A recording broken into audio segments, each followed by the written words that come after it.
আসসালামু আলাইকুম। আমি ডাক্তার খোরশেদ আলম। আমি অর্থোপেডিক কনসালটেন্ট হিসেবে কাজ করছি। আমাদের দেশে প্রায়ই দেখা যায় আমরা রোগীদের 2 বেলা এবং 3 বেলা খাবারের ওষুধ লিখে থাকি। রোগীরা সবসময় দ্বিধাদ্বন্দ্বে ভুগে কোনটা কখন খাবে, কখন খাবে না বা কি করবে। তো এক্ষেত্রে আমি আমার ছোট্ট অভিজ্ঞতা থেকে বলবো যে রোগীরা খাওয়ার সময় 2 বেলার যে ওষুধটা 12 আওয়ারলি, এটা সন্ধ্যার সময় একটা খাবে আর সেহরির সময় একটা খাবে। তাতে 12 ঘন্টা মোটামুটি হয়ে যায়। আর 3 বেলা যেসব খাবারগুলা ডাক্তারা লিখে থাকেন তা 3 বেলার ইফতারের সময় একটা খেয়ে নেবে, আর রাত্রে খাওয়ার সময় বা না খেলে হালকা একটু খেয়ে একটা ওষুধ খেয়ে নেবে, আর একটা ভোর রাত্রে খেয়ে যাবে। তাতে এটা হলে যে খাবার ওষুধগুলা তাতে আমাদের রক্তে যেই ম্যাক্সিমাম কনসেন্ট্রেশনটা থাকে সেটা পূরণ হয়ে যায়। তো এক্ষেত্রে এইভাবে ওষুধ খাই গেলে তাদের আর ঘাটতি থাকবে না। আর আমাদের দেশে দেখা যায় প্রায় রমজানে মাদের বেশি করে ইফতার তৈরি করতে করতে তারা কোমর ব্যথায়, হাঁটু ব্যথায় অসহ্য হয়ে যায়। তো এক্ষেত্রে তাদের বলবো যে আপনারা লম্বা সময় একই পজিশনে থাকবেন না। আর লম্বা পজিশনতে বড় কথা হচ্ছে নিচে হাঁটু বাজ করে নিচে কাজ করবেন না, সামনে ঝুঁকে কাজ করবেন না। তাতে যেমন হাঁটু ব্যথা কমবে তেমন মেরুদণ্ডের ব্যথাও কমবে। আবার অনেকে মোড়ার মধ্যে বা চেয়ারের মধ্যে বসে নিচে গুজা হয়ে কাটাকুটি করে, সেটা মেরুদণ্ডের মধ্যে আরও বেশি চাপ পড়ে, ব্যথা বেড়ে যায়। তো ডাক্তারদের বলে যে আমরা তো স্যার চেয়ার টেবিলে বসে কাজ করি কিন্তু ব্যথা যাচ্ছে না, কিন্তু তাদের এই ভুল মেকানিজমের কারণে ব্যথা আরও বেড়ে যায়। তারা এসব কাজ থেকে একটু দূরে থাকবে।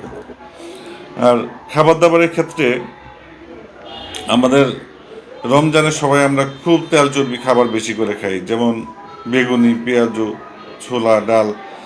এগুলো আমরা চেষ্টা করব যে তেল জাতীয় খাবারটা অ্যাভয়েড করে ফল বা দুধ জাতীয় খাবার বা ক্যালসিয়াম কন্টেনিং খাবারগুলো একটু বেশি করে খেতে।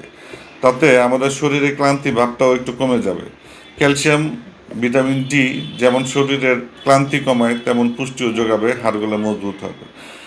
তো আমরা চেষ্টা করব যে দুধ, পনির, ছানা এইসব আমাদের ইফতারের মধ্যে ইনক্লুড করার জন্য, এবং তেল জাতীয় খাবারগুলো একটু অ্যাভয়েড করলে রমজানে ওনাদের শরীর স্বাস্থ্য ভালো থাকবে ইনশাল্লাহ। মাত্র 10 টাকা টিকিটে অভিজ্ঞ এমবিবিএস ডাক্তার ও গাইনি সার্জন দেখান প্রতিদিন সকাল 8টা থেকে দুপুর 2টা পর্যন্ত। আল বারাকা হাসপাতাল, সদর হাসপাতাল গেটের দক্ষিণ পশ্চিম পাশে, সদর রোড, শরীয়তপুর। আমাদের বেশিরভাগ ক্ষেত্রে দেখা যায় আমরা 20 টাকার তারাবি নামাজ পড়তে আমরা সবাই বিরক্ত হয়ে যাই। একটা সময় চাইলেও মেরুদণ্ড আর সায় দিতে চায় না। তখন আমার পরামর্শ হবে যতক্ষণ পর্যন্ত আপনি পারলেন তারপরে একটা চেয়ারে বসে নামাজ পড়বেন।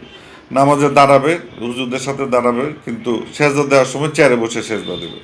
তাতে উনি পুরোপুরি নামাজটা কমপ্লিট করতে পারবো ব্যথা ছাড়া। আর মাদের বলো যারা ঘরে নামাজ পড়েন তারা সামনে টেবিল, চেয়ারে বসে সামনে একটা বালিশ দিয়ে তারপরে সেজদা দেবে। তাতে কোমরের উপর চাপও কম পড়বে, হাঁটুতেও চাপ কম পড়বে।